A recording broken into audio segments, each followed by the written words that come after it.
రవి, ఎవరో వచ్చినట్టున్నారు, తలుపు తీయబోయి. నేను ఆఫీస్ పనిలో చాలా బిజీగా ఉన్నా. రాదు. మీకోసమే.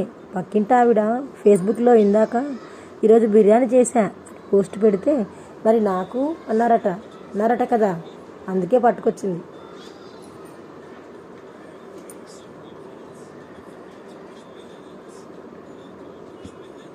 ఈ పిల్లలు ఎందుకు నస పెడతారో వాళ్ళు కూడా కనిపెట్టలేకపోతున్నారు.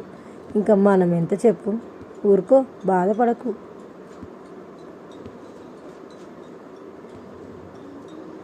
ఈరోజు నేను ఇంట్లో అలిగి అన్నం తినకూడదని అనుకున్నా. ఇప్పుడు వాళ్ళు చికెన్ బిర్యానీ వండుతున్నారు.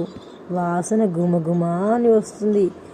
అలిగే ప్రోగ్రాం రేపటికి పోస్ట్పోన్ చేద్దామనుకుంటున్నా.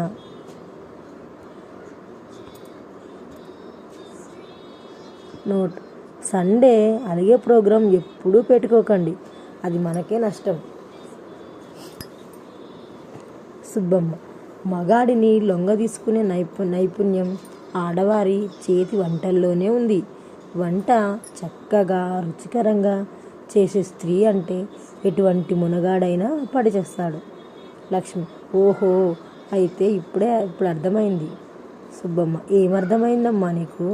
లక్ష్మి: మా ఆయన 6 ఏళ్ల క్రితం మా వంట మనిషితో ఎందుకు లేచిపోయాడా అని. పొద్దున్నే 20,000 పెట్టి కొత్త ఫోన్ కొన్నాను. వాయిస్ పాస్వర్డ్ పెడదామని బటన్ నొక్కగానే పక్కనే ఉన్న ఒక కుక్క వచ్చి గట్టిగా అరిచి వెళ్ళిపోయింది. ఇప్పుడు నా ఫోన్ ఓపెన్ కావట్లేదు.